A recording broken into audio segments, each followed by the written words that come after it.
And belly breathing too, of course. Yeah, the belly breathing always helps for sure. And remember to smile every now and then. It's okay to laugh even a little bit. I know we've had some big feelings during this pandemic, Erica. All of us have.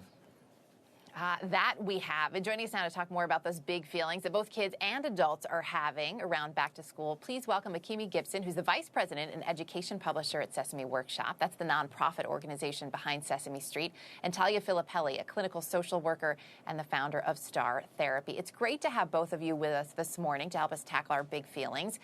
Talia, back to school, I should say, is always exciting, a little nerve-wracking, but of course more so this year with kids learning in new ways. And so many people's lives have really been drastically changed over the past 6 months. Their family may have relocated, maybe they've lost a job, they've lost a loved one. It is a lot. So Talia, how do we start to handle all of these emotions? Yeah, and Erica, everything you just said, I'm sure every person watching this feels exactly that.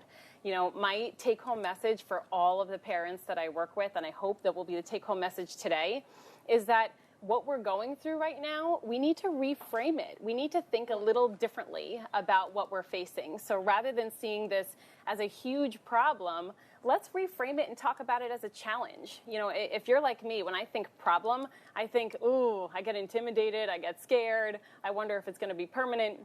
When I reframe it and think about something as a challenge, it sort of comes with this inherent feeling that we can do something to work through it, that it doesn't have to be so permanent, that maybe it can actually be temporary, and we can rise up and achieve something here. So, you know, I tried to help parents reframe it, think of it as a challenge that we can work through. And, you know, to me, that's the breeding ground for resiliency, which is one of the best things that we can help our kids come out of COVID-19 with some skills in. Yeah, and we are going to get through this together. Not sure when, but we will get through this. Let's get to a question now from a parent. How will schools mitigate the loss of social emotional skills that kindergarten students aren't able to strengthen through virtual learning? Akimi, you know, I think about this all the time. I think this is a tough one. Kindergarten, such a critical age for social development, for brain development. Even if you're seeing other kids, they may have masks on. What advice would you have? Well, I think it would be two sources of advice, Sanjay and Talia. Good morning. One would be that schools know the critical importance of socially emotional learning. They understand how children have to learn how to manage their emotions, as well as build positive relationships and resiliencies. We have seen schools incorporate social emotional development right into the curriculum.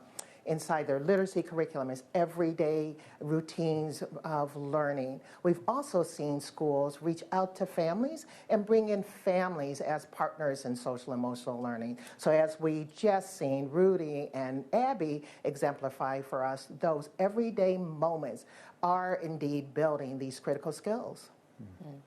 We have another question now from a concerned parent. Take a look. My husband and I work full-time jobs. My kids were doing remote learning, but we're getting nothing out of it, so we sent them back to the in-school environment. How do we make them feel safe being inside of a building when there's so many other people there?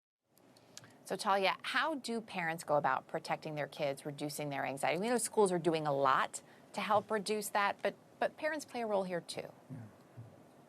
Definitely. You know, and I think parents have some of the hardest jobs in the world, right? And it's so hard to see our kids struggling. I know for me, I saw my 3-year-old have to be peeled off of me to go to school this week. You know, he was very afraid and reluctant to go. And to me, those are the hardest moments. That's when we usually want to swoop in and save our kids from having to feel those feelings. But really, these are moments where they're learning, okay, well, I can be a little bit scared, but I can also be brave and go and do it. And then once they do, they reflect on that and say, wow, I was scared, but I actually conquered that. It can be a huge moment for confidence building. And I think that parents, you know, in those moments feel like they have to solve their kids' feelings. Your kids don't need that. They really just need you to sit next to them, give them a hug, tell them you love them, and you have supreme confidence that they'll be able to get through this. And, you know, kids absorb that. So if we can lead with confidence and optimism, our kids will soak that in. It will help those tough emotions come down a little bit, and that's where bravery steps in, and they can go and do it and feel confident as a result. Yeah, I think it's quite possible kids it could end up more resilient as a result of all this. I know it's tough, but that could be one positive consequence. Our feathered co-anchor now has something for us. I'm hurt. Take it away, Big Bird. A little birdie told me someone has a back-to-school question. Ooh. How can I make friends when they can't see my face or my smile? Akimi, you know, this gets back to the same thing, I think, this idea of how we're interacting in a different way. But what about the masks specifically? It does take away a lot of those nonverbal cues. Yes. First of all, what's such a thoughtful question Zoe asked, and on behalf of all children out there who probably have the exact same question, Zoe, we know that, first of all, mask wearing is a sign of friendship. You're helping your friends stay safe and healthy. And did you know that we can show our smiles even beneath our masks? Our cheeks rise up, our eyes get a little bit smaller, and there's so many other cues, so many other signals we can provide.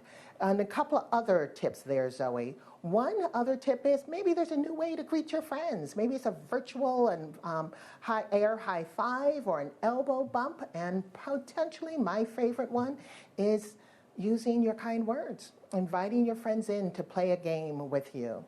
I just know, I'm confident that this year is going to be filled with a lot of new friends for you, Zoe.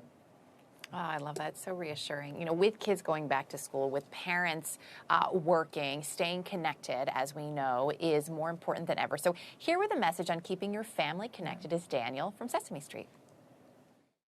Hey, I'm Daniel, Julia and Samuel's dad. Like everyone, we're all dealing with a lot right now. And it's been a real challenge transitioning back into our old routines. Kids are going back to school in different ways, and parents are going back to work. As an EMT, I've been working some long hours, but on my days off, I have loved being able to spend time with the kids. But now, with them going back to school, it's been kind of hard for me having days off without them at home. And I know going back to school has been tough for them too. Oh, especially my daughter Julia, who has autism. We've had to practice wearing our masks at home for when she goes to school. And with the changing schedule of going to school some days and learning from home the other days, it's been really tricky to settle on a new routine, especially after being home with her parents for so long. And look, I'll be honest, I miss her being home too. But together, our family has come up with a way for us all to stay connected. This bracelet. Isn't it sweet? Julia and Samuel made them for everyone in the family. So anytime we feel apart or miss each other, we can just look at our bracelets and know we're all wearing them. Thanks, Daniel. You know, Talia, families have spent so much time together over these past months. And now, of course, everybody's starting to do their own thing, go back to routines. What are some ways to help manage that separation? So, like I said before, I am experiencing this in my own home. And, you know, in a circumstance where everything feels so uncertain and so out of our control, the number one thing we actually do have control over is our bond with our kids. So, you know, one of the things that I recommend to everybody in order to help heal some of that separation fear that our kids are experiencing is 10 minutes of uninterrupted time with our kids every single day. If we can do that, it will help mitigate some of that fear about separating. And to make sure that we're reassuring them that separation doesn't mean that we're gone forever. And I have to remind my 3-year-old, I'll be back at 3 to pick you up.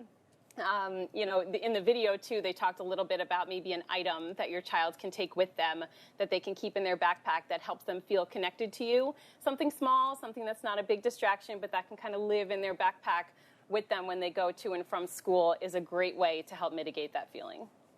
Great advice. Talia, Filippelli, Akimi Gibson, thank you both for your thoughtful answers to everyone's questions this morning. We really appreciate your time today.